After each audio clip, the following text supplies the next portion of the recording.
Olá, viajantes das estradas do Brasil. Hoje são 4 histórias de caronas com caminhoneiros, cada uma revelando o lado mais sombrio das estradas brasileiras. Até onde você confiaria em quem oferece uma carona na madrugada? Conta nos comentários. Apague as luzes, ajuste o fone. Bem-vindos ao Vozes no Vazio. Vozes no Vazio. Histórias e relatos sombrios. Este relato foi postado por Tiago Alves, um estudante de engenharia de Salvador, na Bahia, em um subreddit especializado sobre histórias assustadoras em 2019. Ele compartilhou o post de forma completamente anônima, dizendo que precisava urgentemente desabafar com alguém sobre sua experiência, mas deletou rapidamente tudo após receber comentários cruéis que o chamaram de mentiroso em busca de atenção, ou alucinado por cansaço da viagem. O texto completo fala de uma carona inesperada na BR-116, lá por julho de 2019, quando a chuva fina e constante tornava a estrada um rio escuro e traiçoeiro e o silêncio opressivo da noite era quebrado apenas pelo ronco distante dos motores de caminhão. Tiago disse no post que precisava contar para alguém o que havia acontecido, mas tinha receio de ser julgado ou ridicularizado.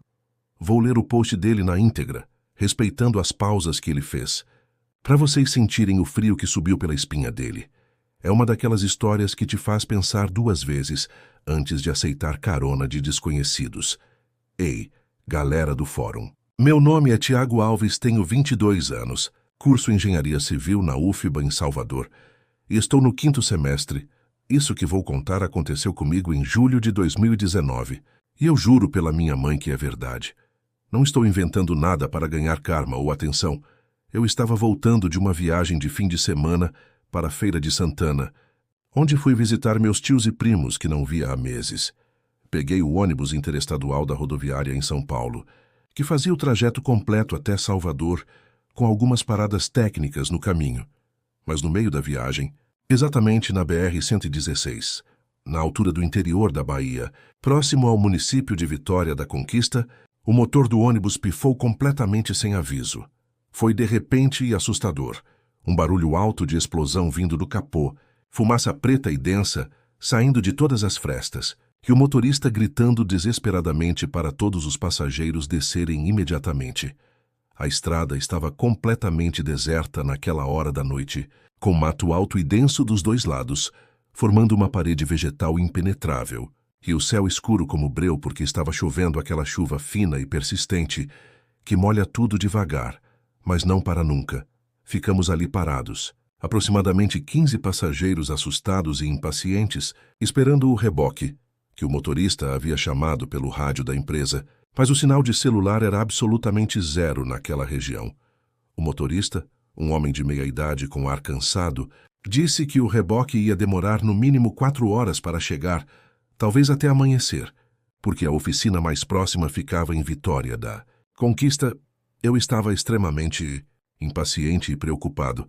Precisava chegar em Salvador antes das 8 horas da manhã do dia seguinte para não perder meu estágio obrigatório numa empresa de construção civil.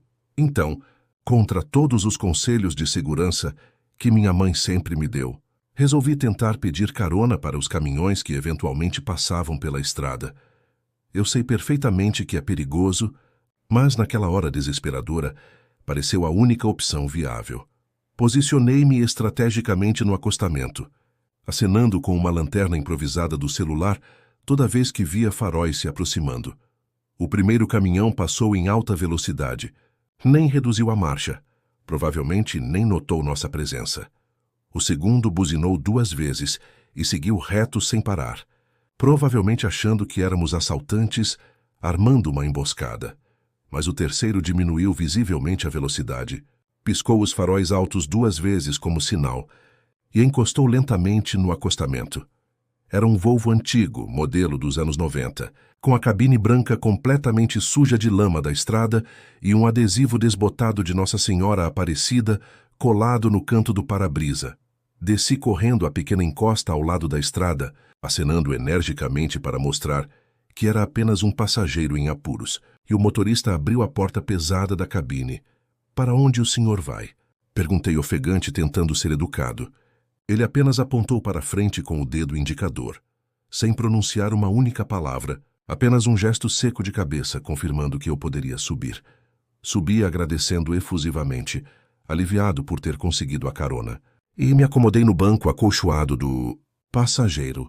A cabine tinha aquele cheiro característico e penetrante de cigarro, misturado com óleo diesel que gruda na roupa. Ele era um homem aparentando uns 50 anos, barba por fazer de vários dias, olhos pequenos e fixos na estrada molhada, vestindo uma camisa xadrez desbotada e um boné de caminhoneiro com propaganda de uma transportadora.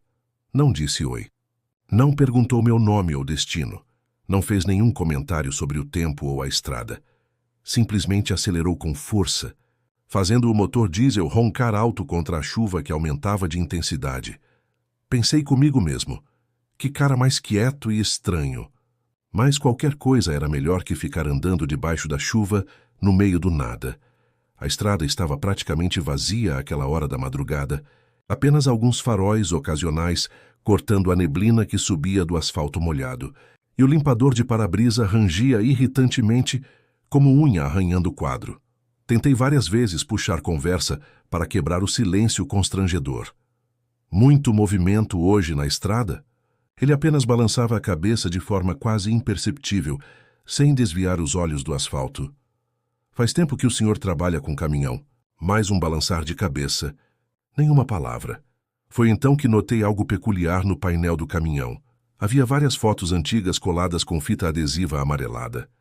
Eram fotografias 3x4, daquelas que se tirava em fotógrafo de documento, mostrando jovens sorridentes, homens e mulheres entre 18 e 25 anos, todos com expressões alegres e despreocupadas. Deviam ser umas 10 ou 15 fotos diferentes, organizadas como um pequeno álbum de família. São parentes do senhor? Perguntei, genuinamente curioso, e tentando ser simpático para quebrar o gelo. Foi a primeira e única vez que ele sorriu durante toda a viagem. Um sorriso torto e estranho que me deixou desconfortável. Sem qualquer explicação, ele reduziu a velocidade drasticamente e apontou para uma parada de ônibus antiga e abandonada, no meio do nada. Aqui o senhor desce, disse com uma voz rouca, que parecia não ter sido usada em horas. Meu coração disparou imediatamente. Aquele lugar estava completamente isolado, sem iluminação pública, sem casas próximas, apenas a estrutura precária de uma parada sem teto. Mas, senhor, eu preciso chegar até Salvador, tentei argumentar, mas ele já estava abrindo a porta e fazendo gestos para eu descer. Não tive escolha senão obedecer, peguei minha mochila e desci. Agradecendo nervosamente, ele arrancou imediatamente, sem se despedir, deixando-me sozinho naquele local sinistro. Tentei ligar para casa para avisar onde estava, mas continuava sem sinal de celular. Fiquei ali por mais de 1 hora, até conseguir outra carona com um caminhoneiro simpático que me levou direto até Salvador. Dias depois, quando finalmente cheguei na rodoviária de Salvador, vi algo que me gelou o sangue. Na parede próxima aos guichês, havia um mural de pessoas desaparecidas, com dezenas de cartazes com fotos e informações. Uma das fotografias era absolutamente idêntica a uma das fotos que vi coladas no painel do caminhão. Um rapaz moreno de uns 20 anos, sorrindo, que havia desaparecido 3 meses. Antes, na mesma região da BR-116, minha mente começou a conectar informações aterrorizantes. Voltei imediatamente ao mural e examinei cuidadosamente todas as fotos. Reconheci pelo menos mais 2 faces que tinham estado no painel daquele caminhão. Corri para a delegacia mais próxima e fiz um boletim de ocorrência detalhado, descrevendo o caminhão, o motorista, as circunstâncias, mas o delegado de plantão apenas anotou superficialmente e disse que provavelmente era coincidência e que eu estava traumatizado pela experiência. Tentei insistir. Mencionei as fotos idênticas, mas ele me tratou como se eu fosse um jovem imaginativo em busca de atenção. Até hoje, mais de 2 anos depois, ainda ouço o ronco grave daquele motor diesel nos meus pesadelos. Acordo suando, imaginando quantos outros jovens podem ter aceito carona com aquele homem. Pesquisei na internet sobre desaparecimentos na BR-116 e descobri que há um padrão. Vários jovens desaparecem todos os anos naquela região, sempre em circunstâncias similares. Se você algum dia precisar pedir carona na estrada, principalmente à noite, tenha extremo cuidado com os motoristas completamente silenciosos. Eles podem estar engolindo muito mais que palavras. Podem estar coletando vidas.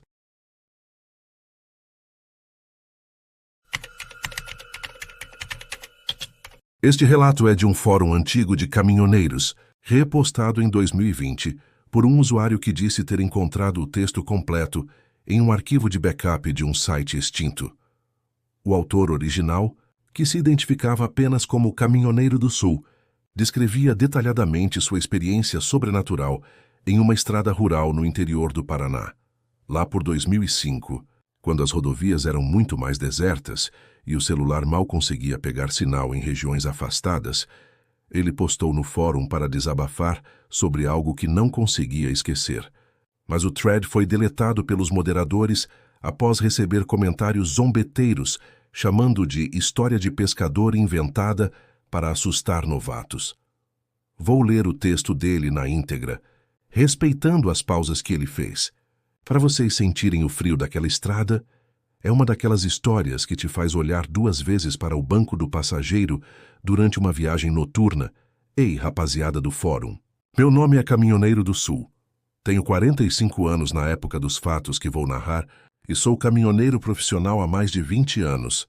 Rodava principalmente pelo Paraná, transportando cargas de grãos de Cascavel para Curitiba, sempre pela BR-277, mas conhecia vários atalhos rurais para ganhar tempo nas entregas. Isso que vou contar aconteceu em 2005, numa madrugada particularmente fria de inverno, com aquele frio cortante típico do sul que embaça completamente o para-brisa e faz o óleo diesel gelar dentro do tanque. Eu estava completamente sozinho na cabine, o rádio amador chiando apenas estática irritante e o farol do caminhão cortando a neblina densa como faca afiada em manteiga.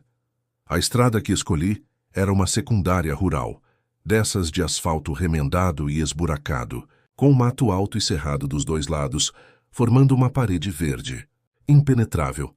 O ar tinha aquele cheiro, característico de eucalipto, misturado com terra úmida que sobe depois da chuva. Havia chovido forte algumas horas antes, deixando poças enormes espalhadas pelo asfalto que refletiam os faróis como olhos brilhantes no escuro. Dirigia devagar, uns 60 km por hora no máximo, porque meu caminhão, um Mercedes-Benz 1113, já velho de guerra, balançava perigosamente nas curvas mais fechadas. Por volta das 3 horas da madrugada, quando o frio estava mais intenso, vi um homem acenando desesperadamente no acostamento.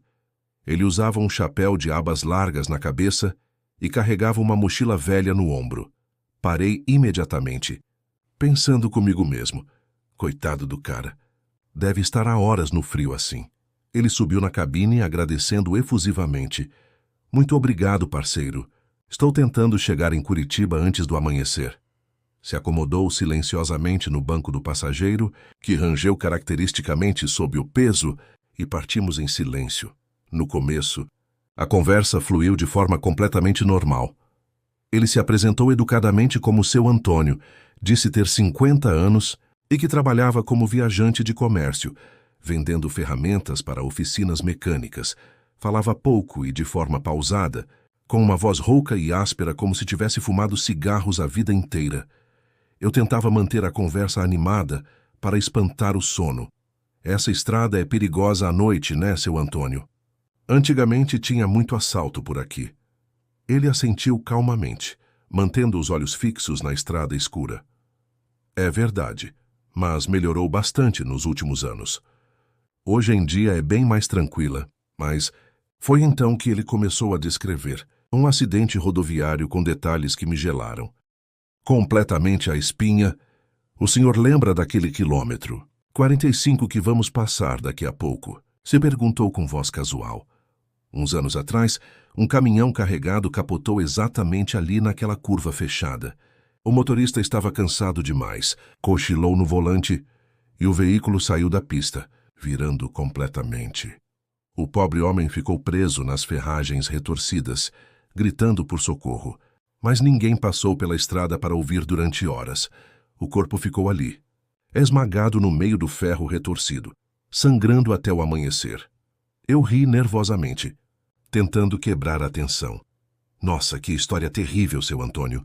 Nunca ouvi falar desse acidente. Ele continuou narrando com os olhos fixos na estrada, como se estivesse vendo o acidente acontecer novamente.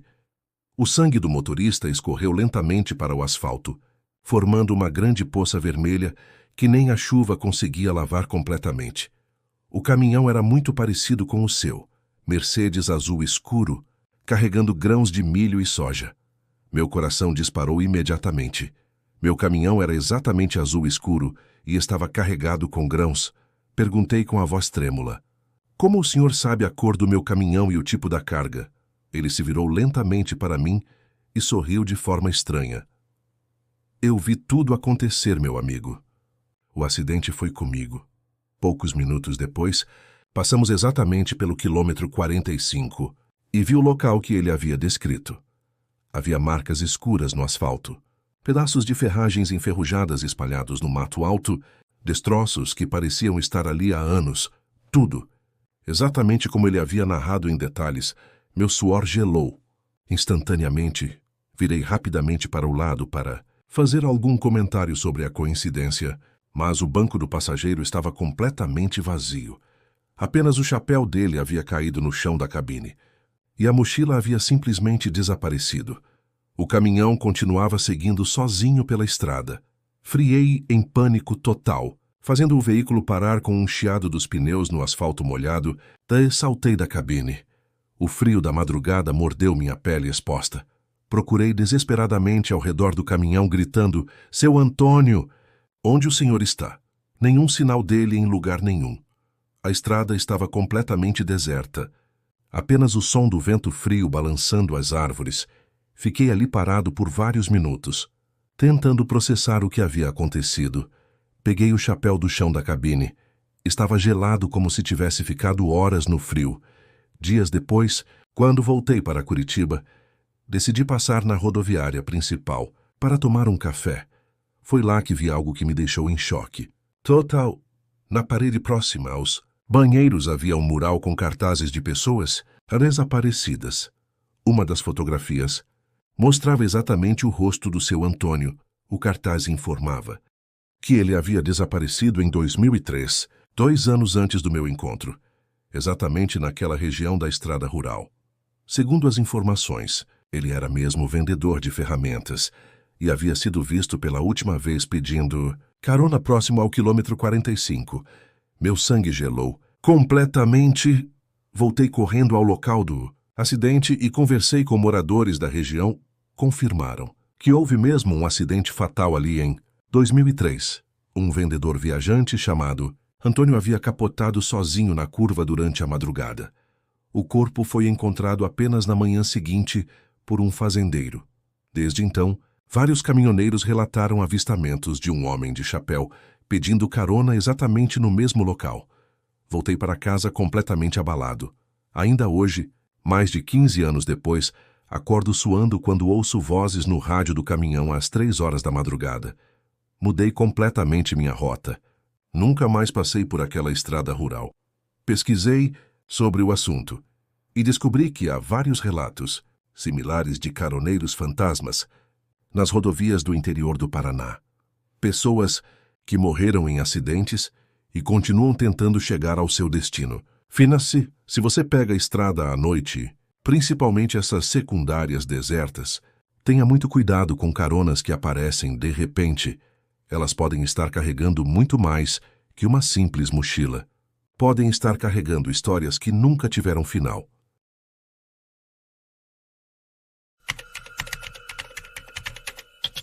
Este relato foi publicado de forma completamente anônima em um grupo de Facebook sobre histórias reais de motoristas em 2016, por um jovem que pediu carona em uma estrada de São Paulo.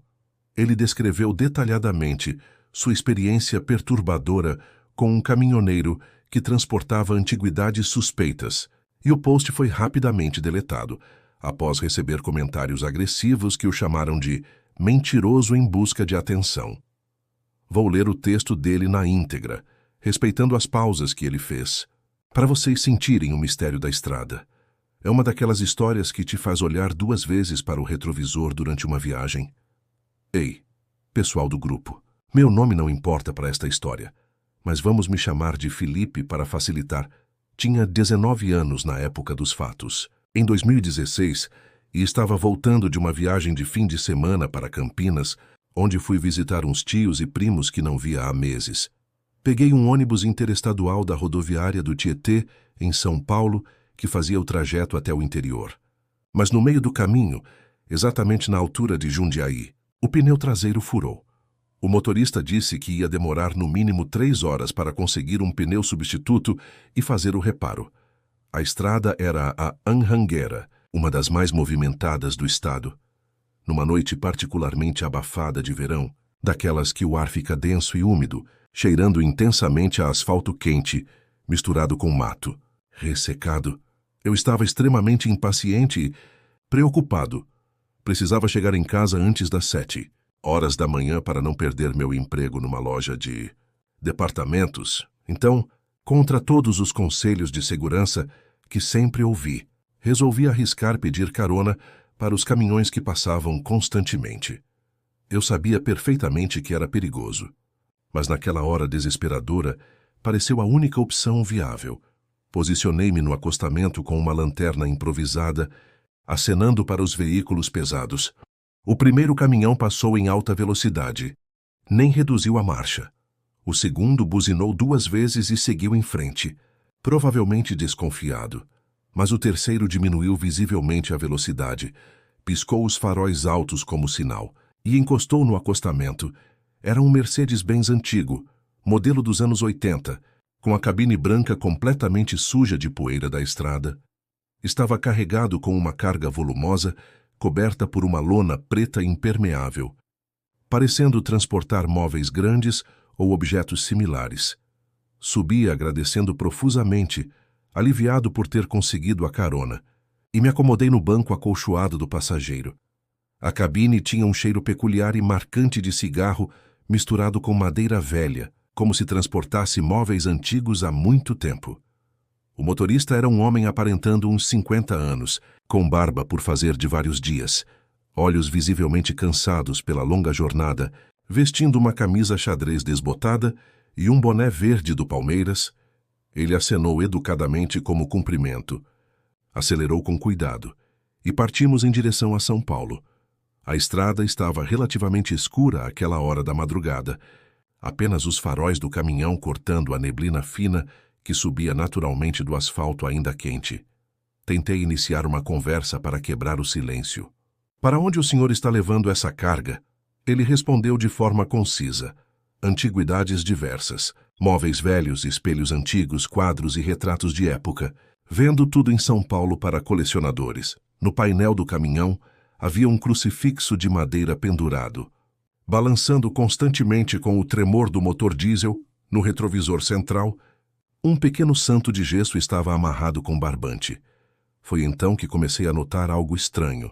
A carga na carroceria rangia constantemente, como se algo pesado se mexesse lá dentro. Inicialmente, pensei que fosse apenas o balanço normal da estrada, mas o som era diferente e perturbador. Eram vozes baixas e indistintas, como discussões abafadas, vindas claramente de trás da cabine. Meu coração começou a acelerar descontroladamente.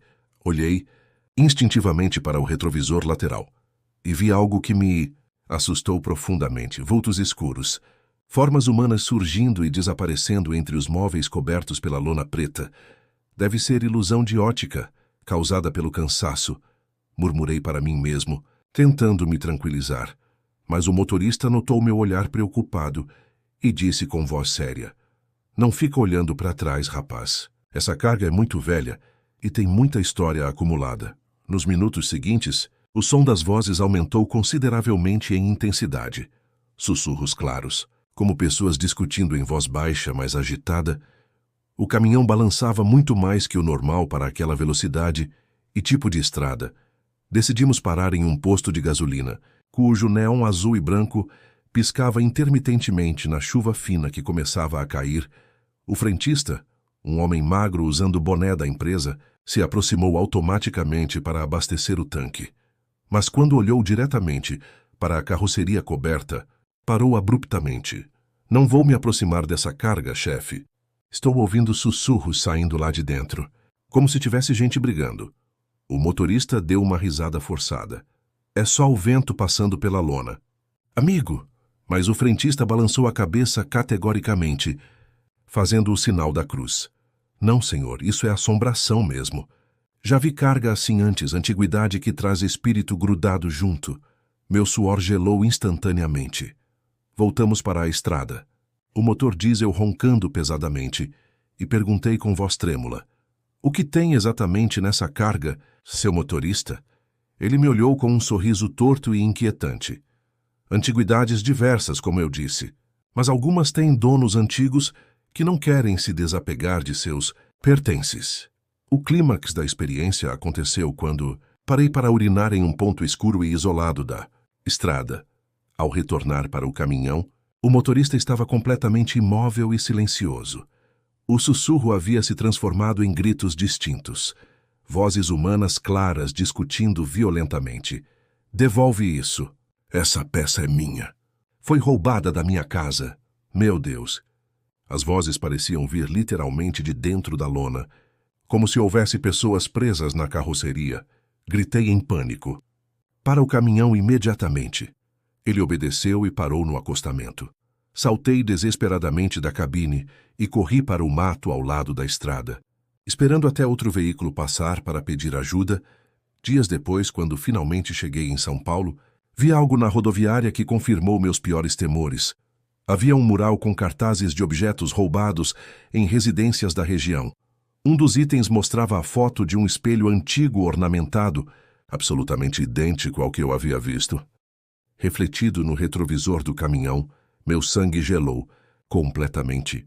A descrição indicava que havia sido furtado de uma casa histórica em Campinas, junto com vários outros móveis e objetos de valor.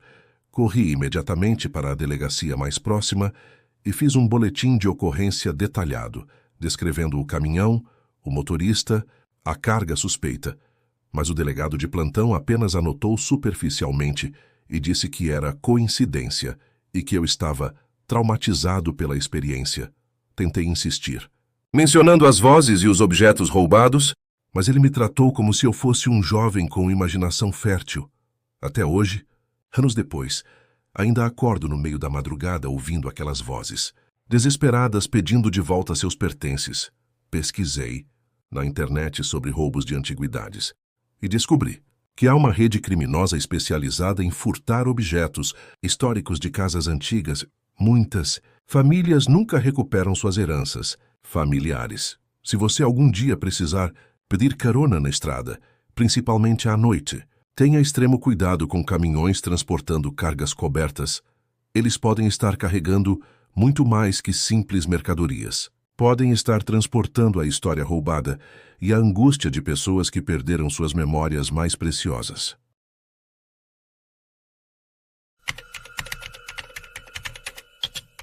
Este relato é de João Ricardo, universitário de Minas Gerais, escrito anos depois em um blog pessoal sobre experiências traumáticas. Ele descreve detalhadamente uma carona na perigosa Serra Negra, lá por 2010, quando as estradas do interior eram muito mais isoladas, e as lendas locais misturavam crimes, reais com mistérios sobrenaturais. João disse no blog que precisava registrar a experiência para tentar superar o trauma e o medo que carregava, mas o post foi muito pouco lido, recebendo apenas alguns comentários descrentes, chamando de ficção inventada. Vou ler o texto dele na íntegra, respeitando as pausas que ele fez, para vocês sentirem o peso assombrado da estrada. É uma daquelas histórias que te faz evitar completamente rotas alternativas durante a madrugada. Meu nome é João Ricardo, tinha 21 anos na época dos fatos e estudava administração de empresas na Universidade Federal de Minas Gerais, em Belo Horizonte, cursando o 5º período. Isso que vou narrar aconteceu comigo em 2010, numa madrugada particularmente fria de julho, quando eu estava voltando de uma viagem de fim de semana para Poços de Caldas, onde fui visitar meus tios e primos que não via há mais de um ano. Peguei um ônibus interestadual da rodoviária central que fazia o trajeto completo até Belo Horizonte. Mas no meio do caminho, exatamente na BR-381, próximo à região da Serra Negra, o motor do veículo pifou completamente. Foi algo totalmente inesperado. Um barulho alto de explosão vindo do capô, fumaça preta e densa, saindo por todas as frestas, e o motorista gritando desesperadamente para todos os passageiros descerem imediatamente. A estrada estava completamente deserta naquela hora da madrugada, com mato alto e cerrado dos dois lados formando uma parede verde impenetrável e o céu escuro como breu porque estava totalmente nublado, sem lua nem estrelas visíveis. Ficamos ali parados, aproximadamente 20 passageiros nervosos e impacientes, esperando o reboque de emergência que o motorista havia chamado pelo rádio da empresa, mas o sinal de celular era absolutamente zero naquela região montanhosa. O motorista, um homem experiente de meia idade, disse que o reboque ia demorar no mínimo 5 horas para chegar, talvez até amanhecer, porque a oficina mais próxima ficava em Poços de Caldas. Eu estava extremamente impaciente e preocupado. Precisava chegar em Belo Horizonte antes das 8 horas da manhã do dia seguinte, para não perder meu estágio, obrigatório numa empresa de consultoria. Então, contra todos os avisos de segurança que sempre ouvi sobre pedir carona, resolvi arriscar acenar para os caminhões que eventualmente passavam pela estrada. Eu sabia perfeitamente que era perigoso, especialmente naquela região conhecida pelos assaltos, mas naquela hora desesperadora, pareceu a única opção viável. Posicionei-me estrategicamente no acostamento, usando a lanterna do celular para sinalizar minha presença. O primeiro caminhão passou em altíssima velocidade. Nem sequer reduziu a marcha. Provavelmente nem notou nossa presença.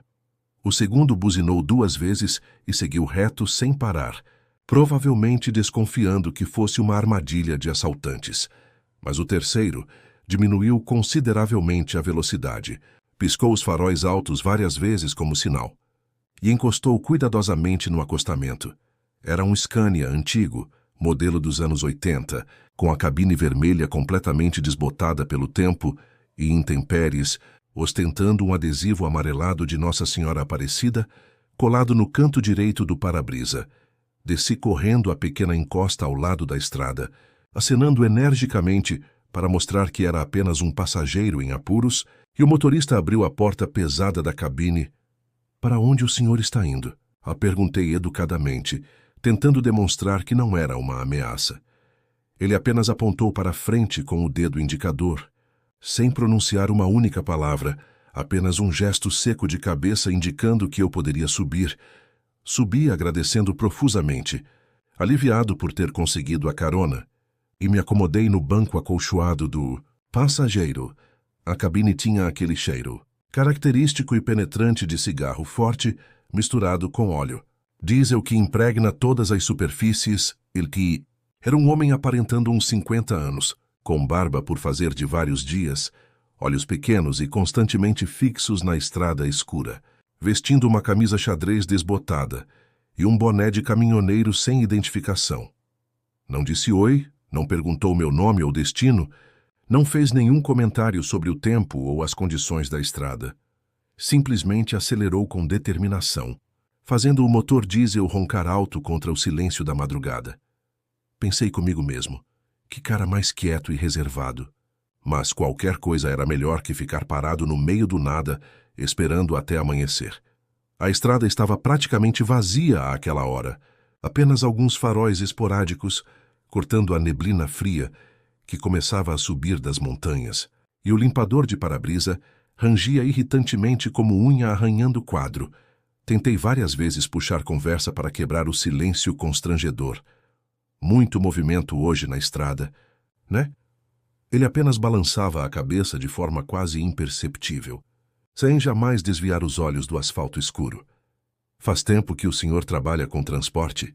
Mais um balançar de cabeça, nenhuma palavra sequer. No painel do caminhão, havia um crucifixo de madeira pendurado numa corrente. balançando constantemente com o tremor característico do motor diesel. No retrovisor central, um pequeno boneco de santo estava amarrado com barbante, dançando hipnoticamente. Foi então que comecei a perceber algo extremamente estranho. A carga na carroceria rangia constantemente de forma anormal, como se algo pesado se mexesse lá dentro sem parar. Inicialmente pensei que fosse apenas o balanço natural da estrada montanhosa, mas o som era diferente e perturbador.